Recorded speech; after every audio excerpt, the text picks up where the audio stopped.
I have a new video for you guys. Today I'm going to install a whole house fan. I'm going to use the QuietCool system. I'm going to install it here in my hallway. These systems are easy to install. I'm going to install it myself. If I can do it, that means that you can do it too. Now let me make this clear. I am not a pro. I'm just a regular homeowner that is not afraid of getting dirty.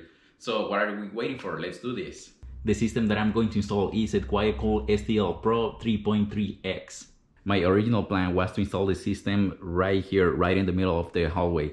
However, I cannot do that because a joist comes through here and it is holding weight. If I cut it to make my opening, I'm going to have problems later on. Instead, what I decided to do is I'm going to install it right here. The hallway is a central location of your home. Most of the people are going to be installing this type of system right in the hallway. But if you cannot install it in your hallway, you can install it pretty much anywhere you want. But it is recommended to install it in the hallway.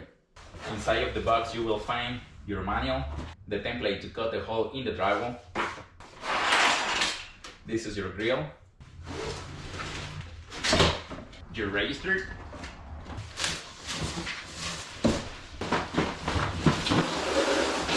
inside of the box, you will also find the remote, a switch, some straps, and this is an extra that I got. I bought a wireless remote. I didn't want to make additional holes in my wall to install the hardwired remote, so in this case I'm going to use this wireless. This is an additional expense, but it's up to you if you want to get it.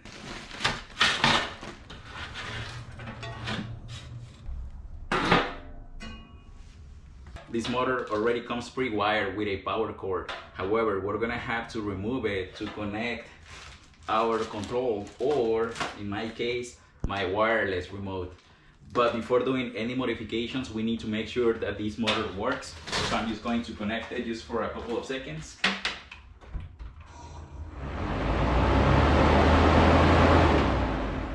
Okay, we're good to go. I recommend you to do the electrical connections here, do your modifications first, because once you are in the attic, everything gets way more complicated. So right here you have all the space you need and you can get it done super easy.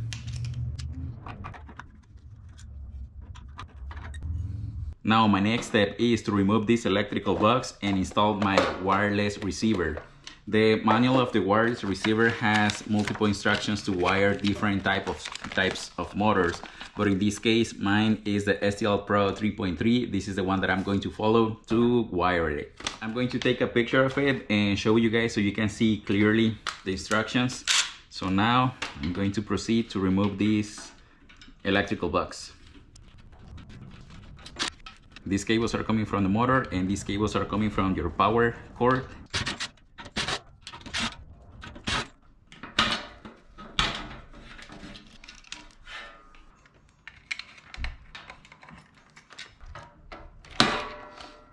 Now you can reuse the same screws from the electrical box to hold your wireless receiver. Now green cable from the motor, green cable from the power cord need to be connected together. Next, the white wire from the fan and the white wire from the receiver and the white wire from the power cord need to be connected together. Next, the red wire from the fan, it needs to be connected to the red wire from the receiver. Now the blue wire from the fan needs to be connected to the blue wire of the receiver. You don't need to use the yellow wire, so we're going to cap it. We don't need it. And lastly, the black wire from the motor, black wire from the power cord, and black wire from the receiver need to be connected together. Make sure that all of the connections are super tight. You don't want anything to be loose, especially the black wires. Okay, you're good to go. Now these little switches, the first one needs to go down, the second one up, and the third one down, just like this. Before closing the box, I'm going to put some electrical tape on the black cables just in case, as these are the ones that have power. My remote is already programmed, everything is wired, I already tested everything, everything's working fine. Now we're ready to go in the attic to start doing the installation.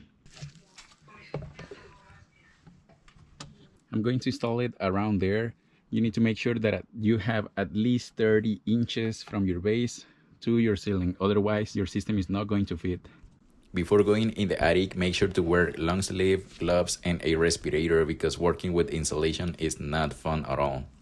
Remove the insulation from the section that is going to be cut and double check the size to make sure your grill will fit in between the studs. Use the cardboard template to trace the area of the drywall that will be cut. The staple that was holding the cable of my circuit was tight and damaged the plastic of my cable. I don't trust it anymore, I need to cut it. The problem is that it will be short and won't reach the stud where I want to install the outlet. Remember the electrical box that was on top of the motor? Here it is. I used it as a junction box. I ran my cable and installed another outlet right there. This is going to be for the fan. Now, this outlet should be metal, but I don't have any metal boxes right now. But I just put that one. It works just fine. Now I'm ready to cut out my drywall. Before cutting the drywall, I went back down to put a plastic trash bag to avoid drywall dust from going everywhere in my house.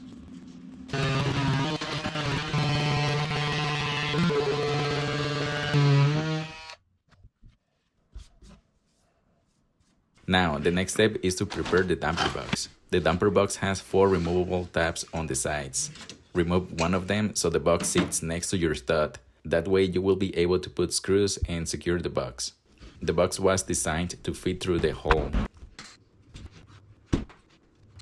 Make sure your box is nice and flush with your drywall.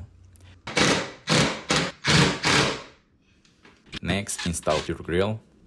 And now you're ready to go back in the attic. The manual said that you could fit the motor and the duct through the hole. Well, that was a big lie. They didn't fit and I had to squish them through my attic access. Navigating inside of the attic with this big duct was very challenging and the motor is kinda heavy, so be prepared for that. Connecting the duct is simple, but you need to have some patience because a simple thing can get complicated when you are working in the attic, especially when it's super hot. Same with the motor, be patient and make sure to connect it right. Once the duct is connected to the motor and secured, put screws on the metal straps of the motor.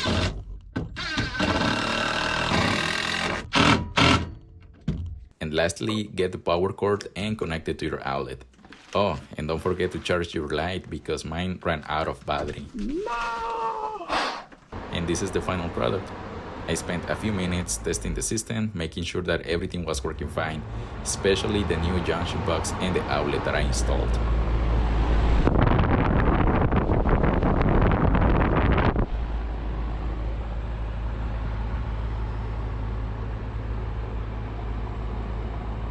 Here you have it. This is the grill. My system is already installed 100%. And thanks to video editing, I installed it 5 days ago. And so far, I love it. This is the remote. Let me turn it on so you can hear the noise. I'm going to start with the high setting. Let's do 1 hour. And hear this.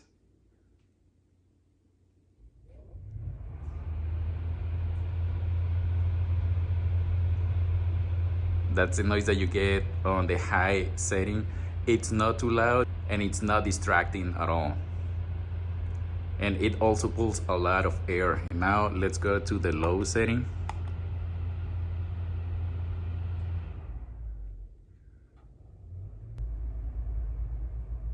The noise level goes lower.